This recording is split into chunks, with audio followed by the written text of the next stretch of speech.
Taib. Bismillahirrahmanirrahim. Assalamualaikum warahmatullahi wabarakatuh. Alhamdulillah. Wassalatu wassalamu ala rasulillah. Hayakumullah wa bayyakum wa saddadanillah wa iyyakum ala al-khairi wal huda mahyina. Wa as'aluhu bimannihi wa karamihi ay yaj'alani wa iyyakum min ahli al-ilmi wal qur'ani tadabbura wa fikha. Innahu ala kulli syai'in qadir wa bil ijabati jadir. Taib ayyuha al-ikhwatul kiram, alhamdulillah kita lanjutkan kajian kita ba'da subuh ini masih di Bangka Barat dengan tema yang baru, wasiat-wasiat Rasulullah sallallahu alaihi wasallam. Taib, pertama ana akan membahas wasiat Nabi kita Muhammad sallallahu alaihi wasallam tentang ketakwaan kita dan juga akhlak pribadi masing-masing dari kita. Disebutkan Nabi kita Muhammad sallallahu alaihi wasallam pernah mewasiatkan untuk Abu Dzar Al-Ghifari radhiyallahu taala anhu. Nabi kita Muhammad sallallahu alaihi wasallam mengatakan, ittaqillaha haitsu ma kunt. Bertakwalah kalian kepada Allah Subhanahu wa taala dimanapun kalian berada. Ini wasiat besar daripada kita, daripada Nabi kita SAW untuk kita semua. Karena banyak sekali manusia itu bisa bertakwa, mengerjakan apa yang Allah perintahkan dan meninggalkan apa yang Allah larang. Itu kalau seandainya di hadapan umum, di halayak ramai. Dan wasiat Nabi kita Muhammad SAW, baik ramai ataupun sepi, takut kepada Allah Azza wa Jalla, bertakwa kepada Allah Subhanahu wa taala. Dan bahkan disebutkan oleh Nabi kita Muhammad sallallahu alaihi wasallam, beliau mengatakan, la a'lamanna aqwaman min ummati. Aku tahu betul banyak kaum dari umatku, mereka ini ya'tuna yaumal qiyamati bi a'malin amsal jibali tuhama. Mereka datang pada hari kiamat dengan amalan yang banyak seperti gunung Tuhamah bidha, warna putih gunungnya. Pak, kalau gunung warna putih nunjukkan gunung ini apa? Tinggi. Gunung Everest warna apa? Putih.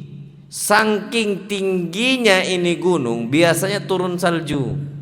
Di Indonesia ini gunung yang turun es itu cuma satu, di mana? Papua sana. Saking tingginya gitu loh. Tapi ini gunung Tuhama disebutkan, kata Nabi kita Muhammad SAW, aku tahu banyak kaum dari umatku, bukan umat yang lain, umatku, kata Nabi SAW, ummati. Mereka datang pada hari kiamat bi'amal, dengan amalan-amalan besar yang terhitung seperti gunung Tuhama kalau dikumpulkan warna putih bidha, saking tingginya ini gunung, saking besarnya. Faja'alahallahu haba'an manthura.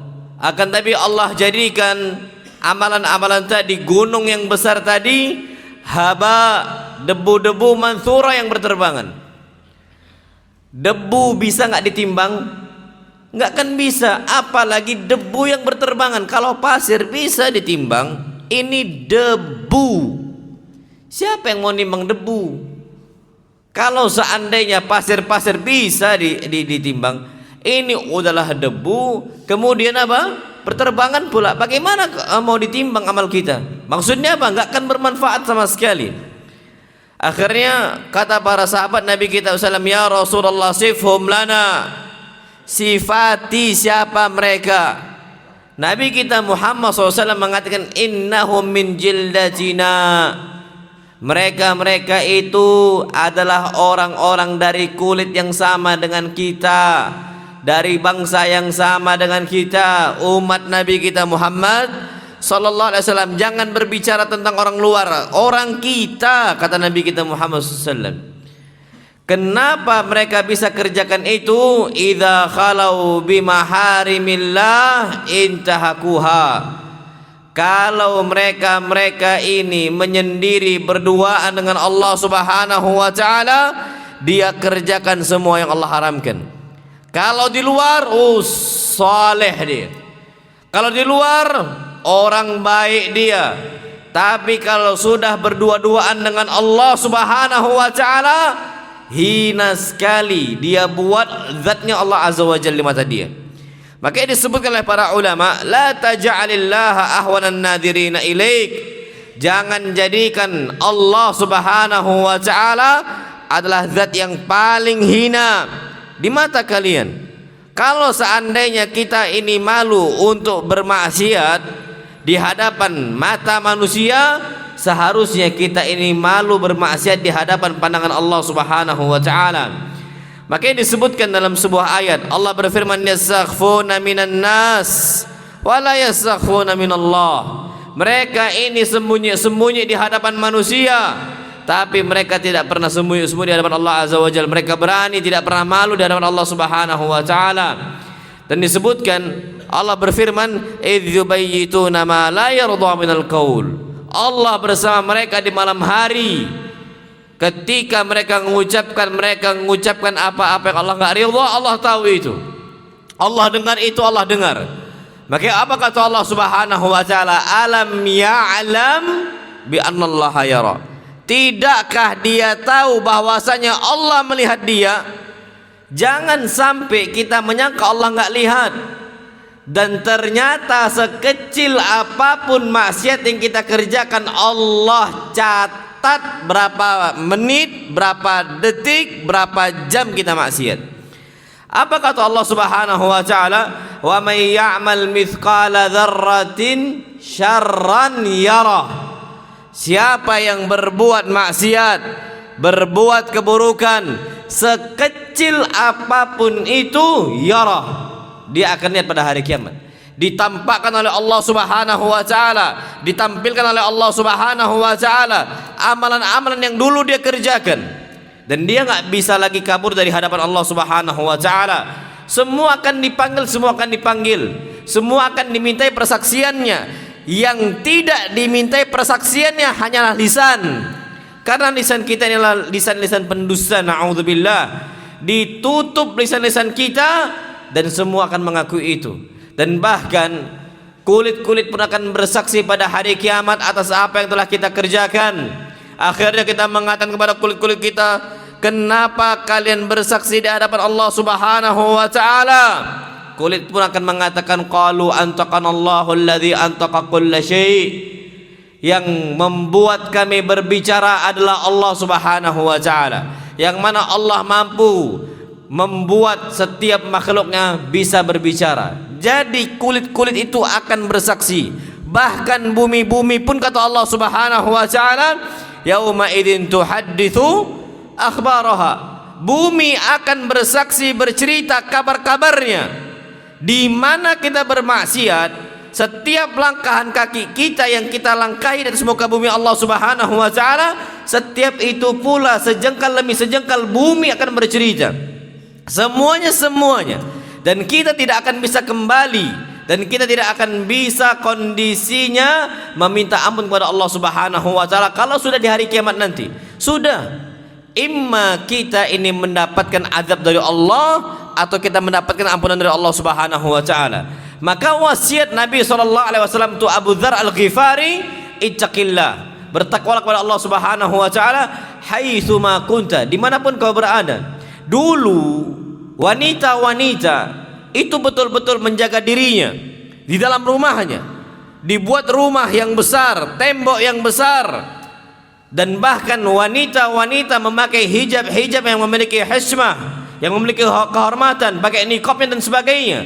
Tapi na'udzubillah, di zaman kita sekarang, na'udzubillah thumma na'udzubillah, sebesar dan setebal tembok apapun yang menutupi salah seorang wanita, ternyata dia tidak memiliki ketakwaan kepada Allah Subhanahu wa taala. Betapa banyak gadis-gadis, wanita-wanita di luaran sana, dia memiliki hijab-hijab yang pakaiannya bagus kalau di luar, kalau di publik luar.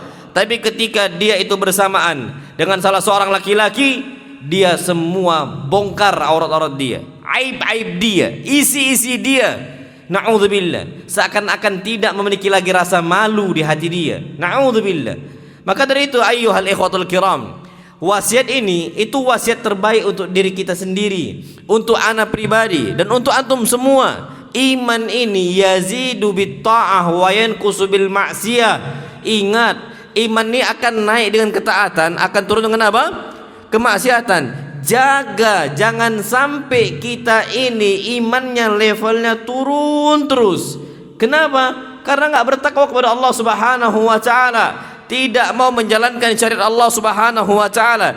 Intinya takwa itu kita kerjakan setiap apa yang Allah perintahkan, kita tinggalkan apa yang Allah larang, itu dia. Tapi kalau ternyata kebalikannya, lebih sering maksiat dibandingkan lebih sering taatnya, hati-hati. Makanya apa kata Umar ibn Khattab radhiyallahu taala anhu, hasibu anfusakum qabla an tuhasabu. Hitung amal kalian, hisablah diri kalian sebelum kalian dihisab. Gampangnya kalau antum mau tahu kita ini selamat atau enggak selamat, hisablah diri kita, hitung diri kita. Kita kenal sunnah umur berapa? Kenal sunnah Nabi kita Muhammad SAW umur berapa? Kita mulai rajin sholatnya umur berapa? Istiqomahnya umur berapa? Rajin kajiannya umur berapa? Nuntut ilmunya umur berapa? Meninggalnya umur berapa? Kalau kenal sunnah ternyata umur 40 tahun, meninggalnya umur 60 tahun, berarti kita dekat dengan Allah SWT umur berapa tahun? 20 tahun. Dari 20 tahun tadi 40 tahunnya gimana? Kalau ternyata lalai, na'udzubillah, habislah kita. Apalagi di 20 tahun itu enggak semua orang manusia yang kenal sunnah, kenal tauhid, istiqomah. Banyak enggak yang futur? Banyak. Yakin enggak kita selamat ini? Masih mending kalau ternyata Allah tutup dengan amal kebajikan, amal kebaikan. Tapi banyak orang-orang yang dusta, yang mereka ini nampak casingnya baik, tapi wa illa batinnya buruk. Dan ternyata apa kata Allah Subhanahu wa taala? Kita enggak bisa mendapatkan khitamuhu misk.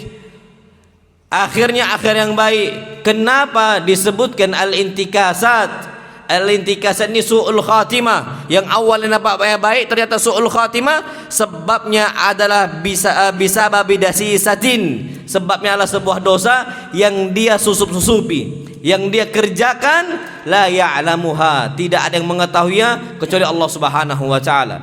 Dia kerjakan, akhirnya kita kaget, loh kok meninggal kondisi su'ul khatimah, meninggal yang buruk. Sebabnya apa?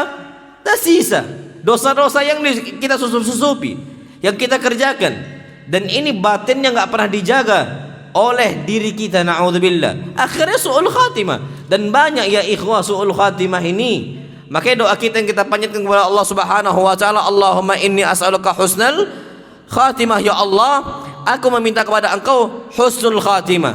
Maka dalam setiap perjalanan umur kita, gunakan dengan sebaik mungkin, dengan ketakwaan kepada Allah Subhanahu wa taala.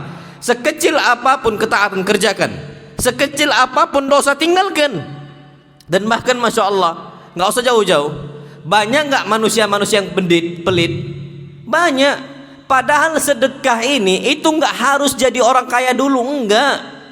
Sedekah ini dengan apa yang kita mampu sedekah. Orang fuqaranya sedekah, orang kaya juga apa? Sedekah. Jangan antum kira sedekah ini hanyalah syariat untuk orang-orang apa? Kaya. Kalau bicara nominal, iya, orang yang bayar zakat itu cuma orang-orang apa? Kaya. Tapi sedekah ini umum, yang kita mampu sedekah.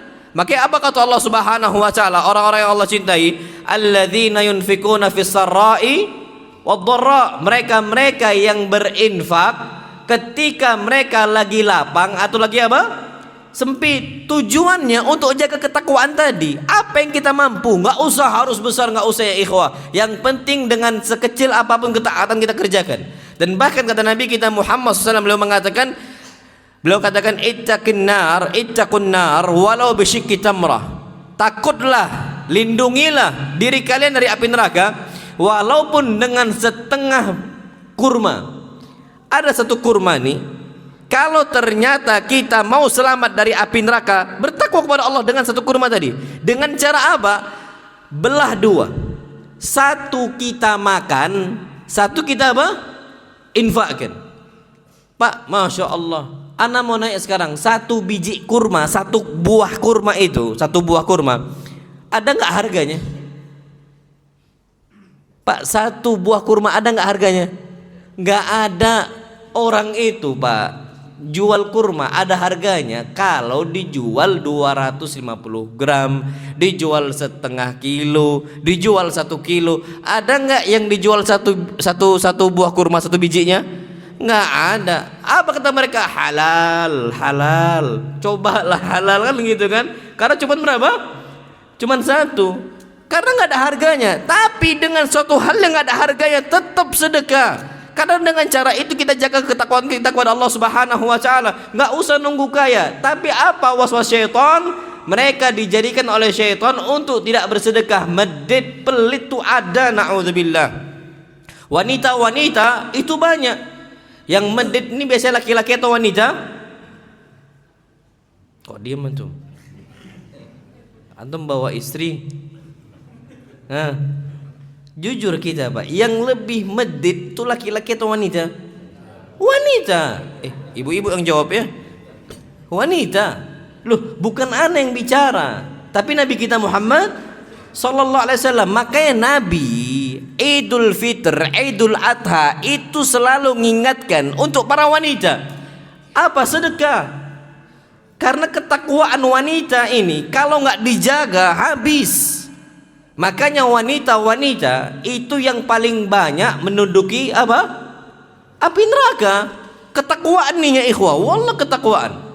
Makanya apa kata Nabi kita Muhammad SAW untuk para wanita? Ya ma'syaran nisa, khusus dulu ya.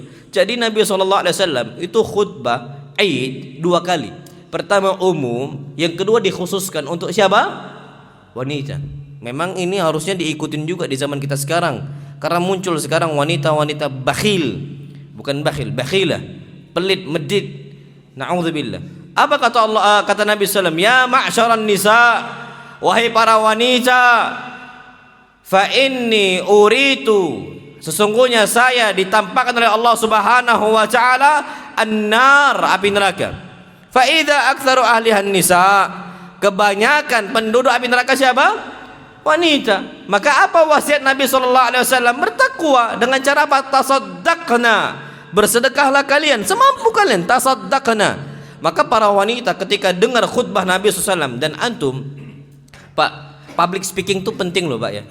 Cara retorika berbicara, cara transfer ilmu, cara kita ngasih informasi dengan cara yang baik akhirnya masuk ke dalam benak mad'u, orang kita dakwah, ini penting. Dan orator yang terbaik, penasehat yang terbaik, penasehat ulung Nabi kita Muhammad sallallahu alaihi wasallam. Kalau antum mau belajar public speaking, nggak usah ke orang-orang barat, wallah nggak usah.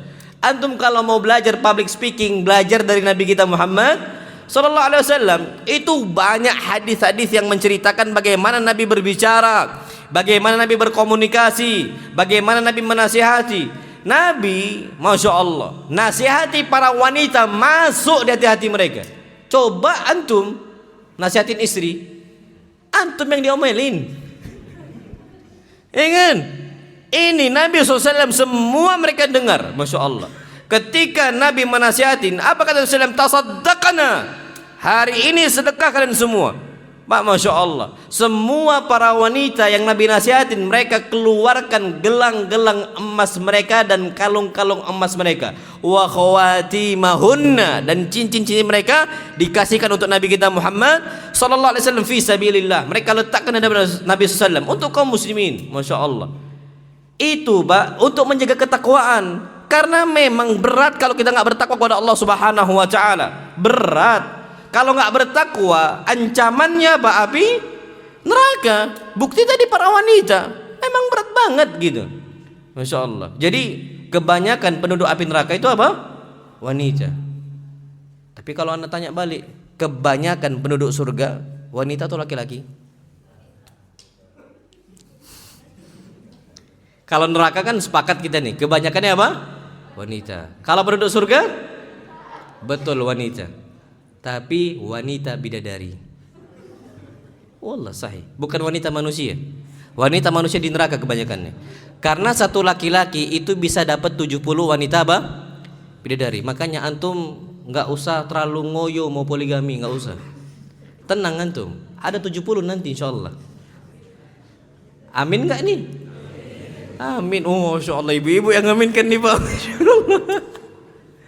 Ayo, nah, nyantai kita nih Pak, nyantai. Nah, bidadari udah Allah ciptakan, dan ternyata satu laki-laki itu bisa mendapatkan 70, bisa mendapatkan 3, 4, 5, tergantung amal soleh mereka.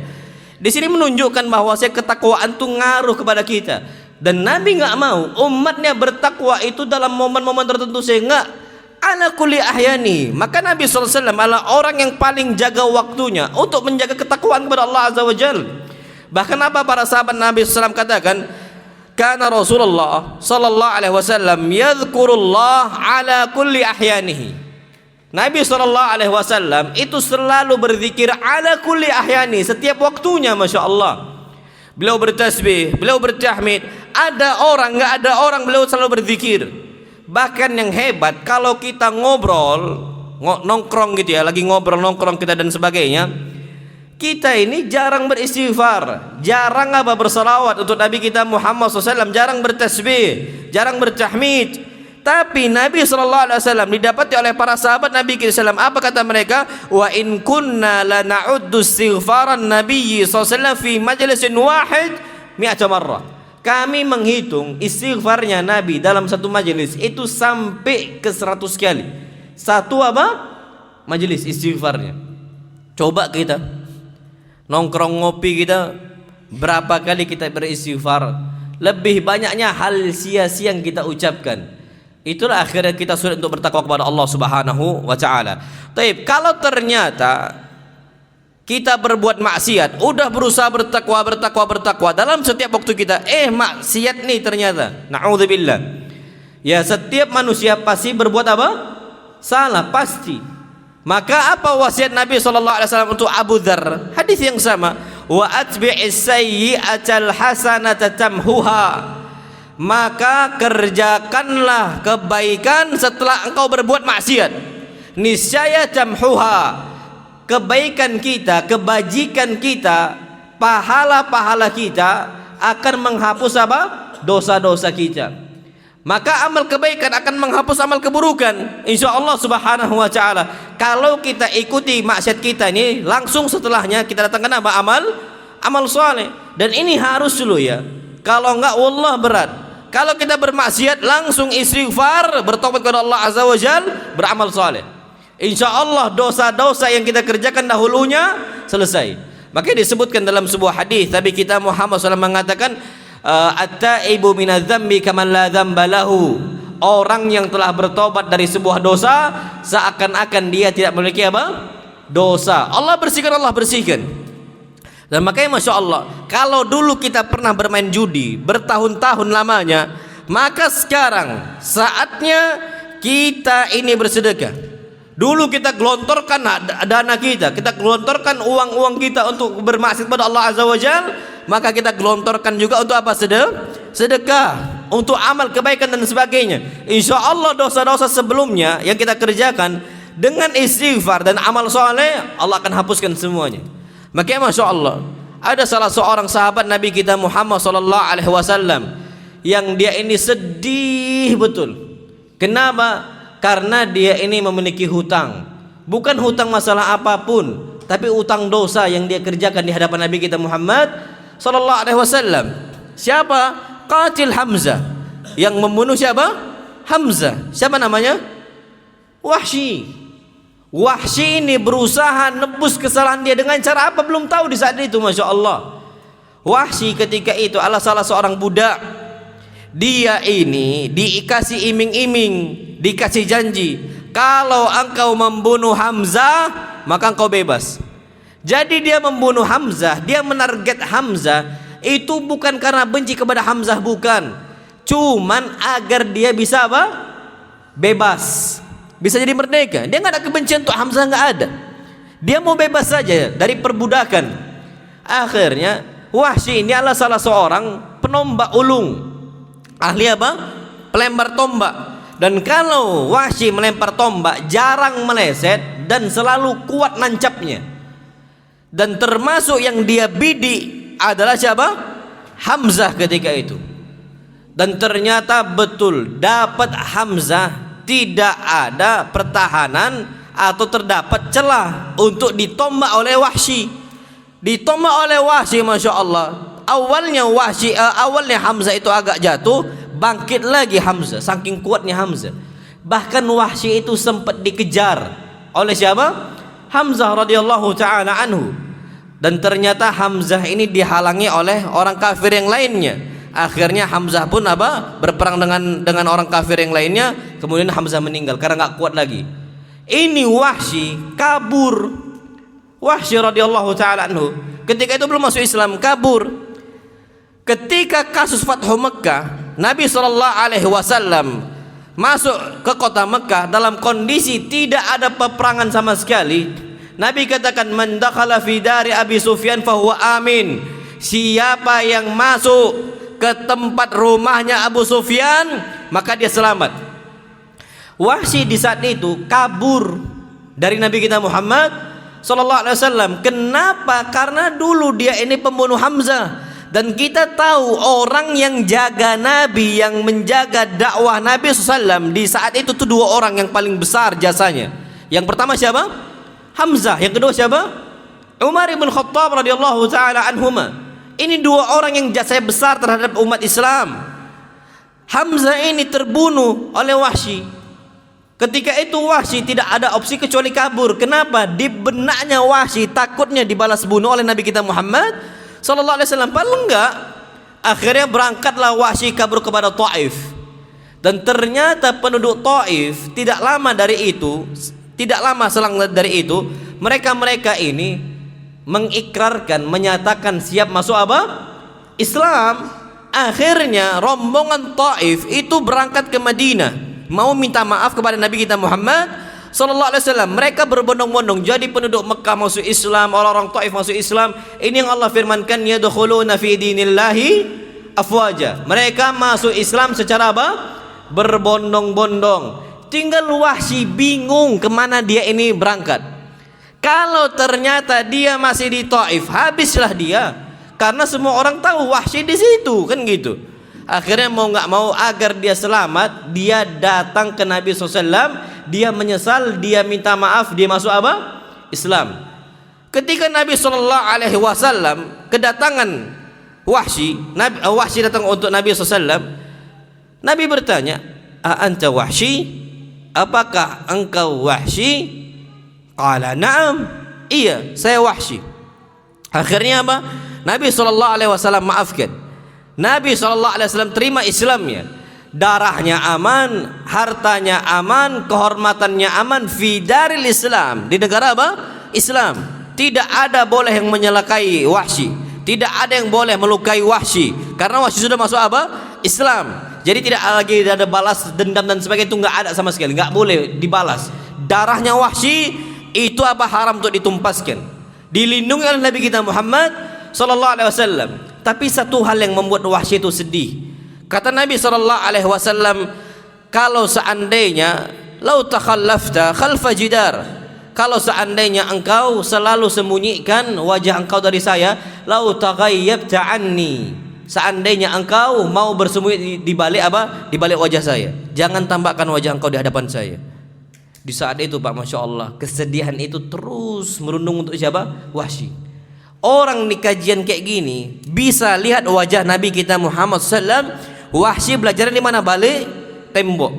Di balik tembok itu posisinya, di balik tiang. Wahsy belajar menuntut ilmu. Yang lain mendekati Nabi SAW, Wahsy nggak bisa. Itulah yang membuat Wahsy sedih. Akhirnya Wahsy mencari cara. Wahsy tahu hadis Nabi kita Muhammad sallallahu alaihi wasallam, wa atbi'is sayyi'atal hasanata tamhuha. Maka kalau ternyata kita dulu pernah berbuat salah, maka kita balas dengan kebaikan pula yang setimpal. Akhirnya Wahsy dengan tekad yang kuat, walaupun Nabi sudah meninggal, yang dicari oleh Wahsy adalah keridhaannya Allah Subhanahu wa taala. Dengan cara apa? Membalas kesalahan yang lama, dicari Musailamah al-Kadzdzab. Sebagaimana dulu dia membunuh Hamzah, maka dengan cara itu pula Wahsy membunuh Musailamah al-Kadzdzab di zaman khilafahnya Abu Bakar. Terbunuh Musailamah al-Kadzdzab. Apa kata Wahsy? Saya berharap ini amalan bisa menghapus kesalahan saya yang lama. Masya Allah. Maka kita ya ikhwah, kalau ini wasiat Nabi SAW, kalau kita pernah bermaksiat dengan sebuah jenis maksiat, maka balas dengan amal kebaikan yang kita kerjakan. Dulu kita berbuat syirik, maka di saat ini kita harus tekad kuat untuk mentaati Allah. Dulu kita ngajak orang-orang untuk berbuat syirik, maka di saat kita sudah tahu kenal tauhid, di saat itu pula kita harus getol ngajak manusia untuk bertauhid kepada Allah Azza wa Jalla. Dulu kita berbuat hal-hal kebidahan, semisal hal-hal ibadah-ibadah yang baru, maka di saat ini kita harus amalkan sunnah-sunnah Nabi kita Muhammad sallallahu alaihi wasallam. Dulu kita getol ngajak orang kepada perbuatan-perbuatan tersebut, maka di saat sekarang kita harus semangat getol untuk ngajak umat kepada sunnah Nabi kita Muhammad sallallahu alaihi wasallam. Kemudian ditutuplah oleh Nabi kita Muhammad sallallahu alaihi wasallam terakhir, wa khaliqin nasa bi khuluqin hasanin. Berakhlaklah kepada manusia dengan akhlak yang paling baik. Dan Pak, Masya Allah, kita perlu tahu, nggak usah jauh-jauh. Nabi katakan, beliau SAW katakan, akrabun nasi minni manzilan yaumal qiyamah ahsanuhum khuluqa. Orang yang paling dekat dengan saya kedudukannya dan juga tempat duduknya adalah mereka-mereka yang paling baik apa? Akhlaknya. Pak, nggak usah jauh-jauh. Kalaulah kedatangan ustadz kibar, ustadz besar semisal, apakah antum semua bisa selalu dekat dengan ustadznya? Oh enggak kan? Yang bisa cuman dekat itu cuman panitia kajian. Biasanya kan kayak gitu kan. Nah, antum ada nggak ghirah kecemburuan? Ya Allah, seandainya ana bisa jadi panitia kajian, ada nggak ghirah? Ada kan? Ya Allah Pak, kita rebutan cuman sebangka barat doang rebutan. Yang antum rebutkan itu bisa dekat dengan apa? Ustadz, apalagi Nabi. Ngumpulnya itu dari zaman Nabi Adam sampai akhir zaman, ngumpul satu titik. Dan kita nggak akan bisa dekati Nabi SAW dengan kondisi serami itu, kecuali kita punya akses akhlak yang apa? Yang baik. Kalau di zaman Nabi nggak ada gap-gapan, nggak ada batasan, tidak ada yang namanya jarak antara Nabi dengan para sahabat Nabi kita Muhammad SAW. Tapi di hari kiamat manusia itu jumlahnya banyak banget. Bahkan orang-orang yang ngikutin Nabi Nuh berharap jumpa dengan Nabi kita Muhammad sallallahu alaihi wasallam. Jangan dikira antum doang yang mau dekat. Umatnya Nabi Isa ngejar Nabi kita Muhammad sallallahu alaihi wasallam. Umatnya Nabi Musa ngejar Nabi kita Muhammad sallallahu alaihi wasallam. Bahkan mereka semua minta syafaat dari Nabi kita Muhammad sallallahu alaihi wasallam. Antum kira antum doang sebangka barat? Enggak Pak, semua manusia itu ngejar Nabi kita Muhammad SAW. Kalau kita nggak bisa nih jaga akhlak kita, hilang Pak, jauh kita dari Nabi kita Muhammad SAW. Ini wasiat dijaga. Nah, 3 wasiat Nabi SAW itu tentang apa? Tentang ketakwaan, kemudian tentang beristighfar dan kita ganti dengan amal kebaikan, dan terakhir dengan berakhlak yang bagus. Ini semua wasiat yang harus kita jaga. Harus kita apa? Harus kita jaga. Apalagi akhlak yang baik ini Pak, Masya Allah. Akhlak ini Nabi SAW, hebatnya Nabi, semua orang, jenis manusia, umur manusia itu masuk dengan apa? Dengan Nabi SAW. Mereka semua, anak kecil senang dengan Nabi, orang tua senang dengan Nabi, remajanya senang dengan Nabi, laki-laki yang senang dengan Nabi SAW, wanitanya pun semangat di hadapan Nabi kita Muhammad sallallahu alaihi wasallam. Coba kita Pak, mana bisa kita masuk dunia anak? Nabi itu masuk dunia anak Pak. Bahkan Nabi perhatian dengan apa? Anak-anak kecil. Coba kita Pak, anak tetangga seneng gak sama antum? Kali ditakut-takuti, makan yang banyak, ada om itu tuh, ya kan, dijadikan tumbal kita untuk ditakut-takuti anak mereka kan gitu kan. Saking mereka tuh gak seneng dengan kita. Tapi Nabi SAW, anak kecil pun senang karena akhlak Nabi itu tinggi sekali. Wajar apa kata Allah, wa innaka la'ala khuluqin azim, sesungguhnya engkau wahai Muhammad di atas perangai akhlak yang bagus banget gitu. Nggak usah jauh-jauh, Pak. Antum tahu Abu Umair ini adiknya Anas bin Malik, saudara Anas bin Malik. Anas bin Malik itu ketika dibawa kepada hadapan Nabi SAW itu masih kecil. Lah Anas bin Malik punya saudara juga masih kecil. Kunyahnya itu Abu Umair. Siapa? Abu Umair. Nah Abu Umair itu punya peliharaan. Abu Umair ini masih kecil, melihara apa? Burung. Masya Allah. Qaddarallah wa ma syaa fa'al. Mati. Burung peliharaan siapa? Abu Umair. Datang Nabi SAW. Lihat nih kondisi Abu Umair sedihnya, Masya Allah. Nabi lihat. Apa kata Nabi SAW? Ya Aba Umair, madza fa'alan Nughir? Wahai Abu Umair, kenapa si Nughir, hewan peliharaan engkau, mati ya Rasulullah? Masya Allah. Akhirnya dihibur oleh Nabi kita SAW. Nabi tahu nama hewan peliharaan anak kecil. Pak, anak tetangga punya kucing peliharaan. Antum tahu namanya? Antum tahu? Kalau antum tahu Zen, Pak, nggak akan tahu gitu. Tapi Nabi bisa apa? Tahu. Berarti Nabi ini perhatian dengan dunia anak kecil. Bahkan Masya Allah Nabi SAW itu lagi berjalan di sebuah jalan, jumpa dengan anak-anak kecil bighilman. Apa kata Anas bin Malik? Sallama alaihim. Nabi ucapkan apa? Salam. Nabi itu ada interaksi dekat, akhlaknya itu bagus. Jadi semua tuh respect, hormati Nabi kita Muhammad sallallahu alaihi wasallam. Maka dari itu tiga hal ini wasiat untuk Abu Dzar, kita harus apa? Harus jaga. Nam wallahu alam bisawab. Kemudian Masya Allah, wasiat berikutnya, wasiat Rasul jangan marah. Ini cerita Abu Hurairah radhiyallahu taala anhu mengatakan, anna rajulan jaa ila Nabi sallallahu alaihi wasallam. Ada seseorang datang ke Nabi sallallahu alaihi wasallam. Dia mengatakan, ya Rasulullah ausini. Wahai Rasul sallallahu alaihi wasallam, ausini, wasiatkanlah untuk saya. Pak, Masya Allah ya. Wasiat ini Nabi kapan diminta wasiat? Nabi itu lihat kondisi orang yang minta wasiat. Orang yang datang ini itu orangnya emosian, gampang marah aja bawaannya, Masya Allah. Maka Nabi SAW mewasiatkan apa? La taghdab, jangan engkau apa? Marah. Faraddada miraran wa qala la taghdab. Nabi ulangin lagi, jangan marah, jangan marah, jangan marah.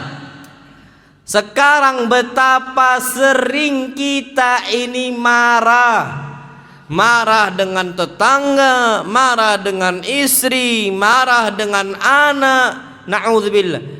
Padahal pahala orang-orang yang bisa nahan amarahnya, kata Nabi SAW, la taghdab walakal jannah, jangan marah, bagimu apa?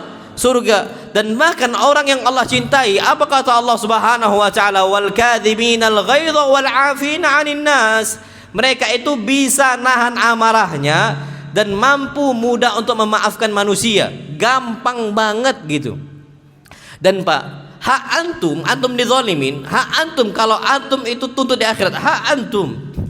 Tapi kalau mau ditanya mana lebih besar pahalanya, antum sabar dalam kondisi antum tuntut dia pada hari kiamat, atau yang kedua antum sabar, antum maafkan, mana lebih besar pahalanya? Lebih besar pahalanya antum maafkan dalam kondisi sabar.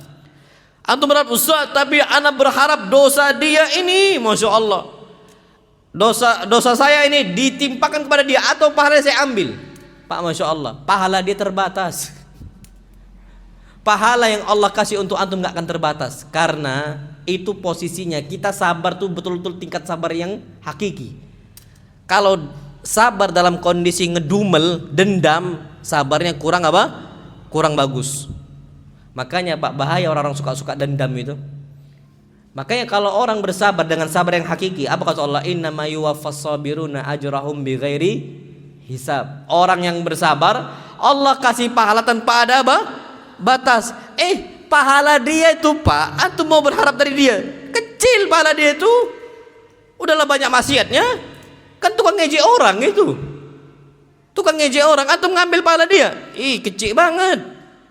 Kecinian bahasa kita. Masya Allah. Antum mau ambil itu, jangan Pak, rugi.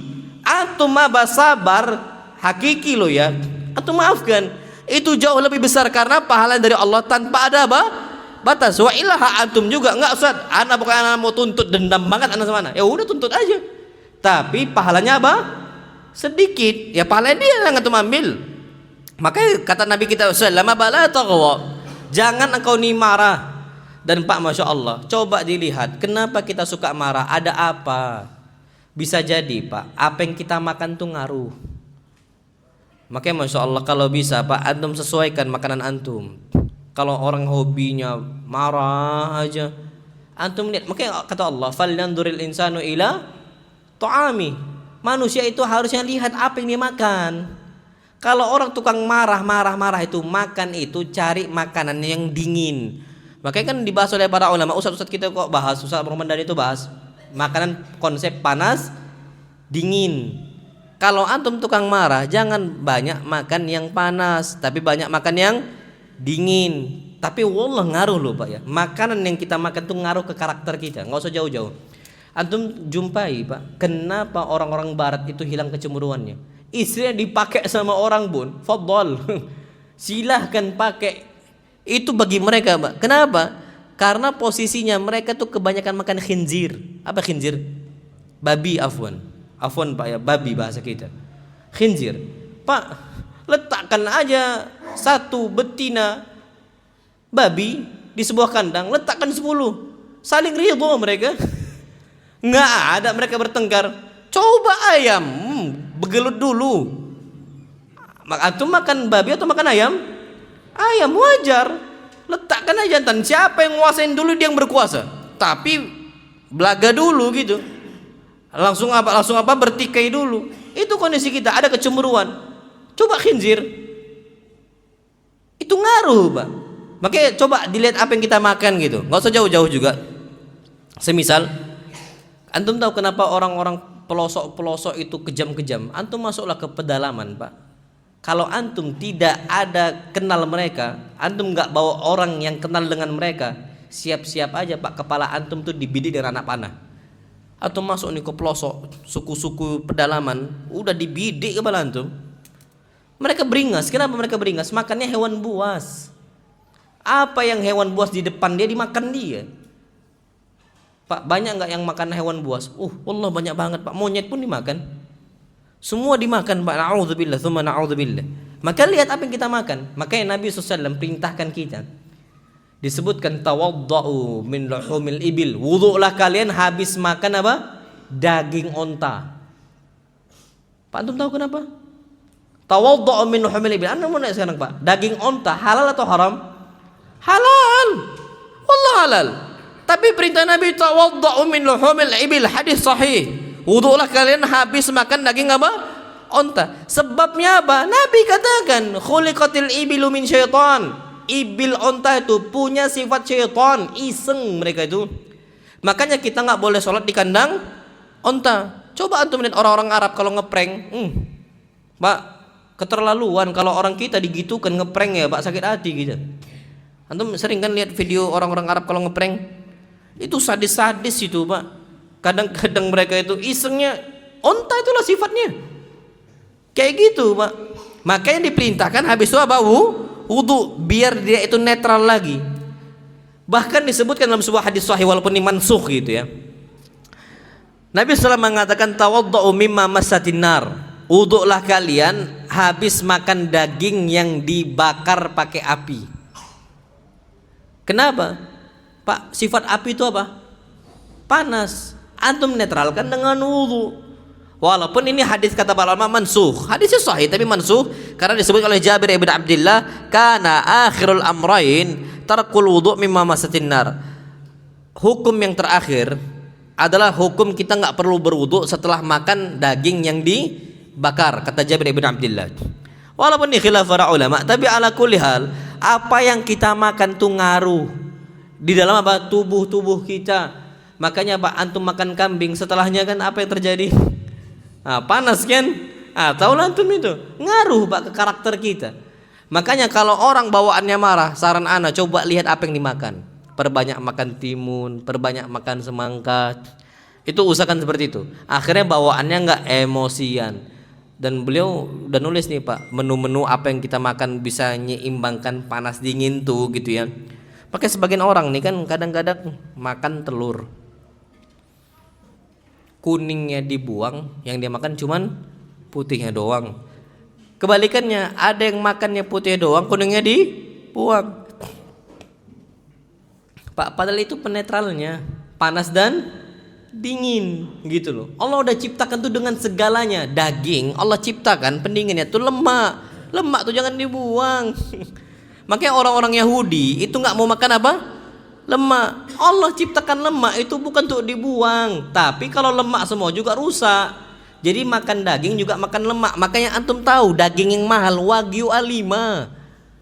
Marblingnya itu berapa itu yang antum? Kalau antum suka dunia perstikan itu kan, coba antum dipotong daging itu, tengah-tengahnya banyak apa? Lemak orang putihnya kan? Itu yang paling mahal. Sama kita lemak dibuang.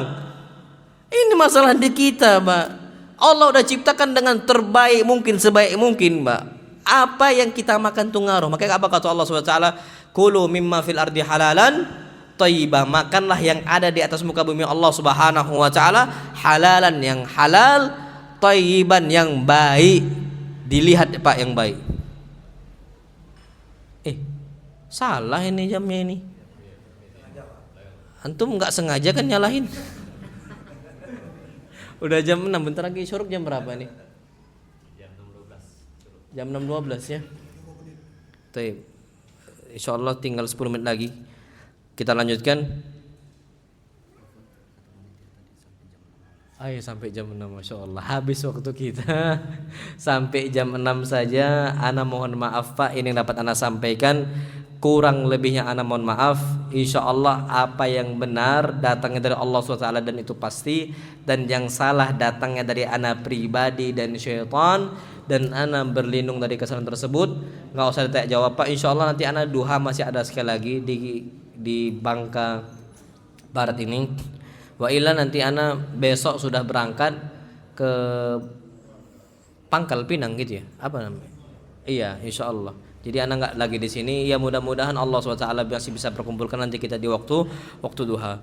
Wa sallallahu ala nabiyina Muhammad. Subhanakallahumma wa bihamdika asyhadu an la ilaha illa anta astaghfiruka wa atubu ilaik. Assalamualaikum warahmatullahi wabarakatuh.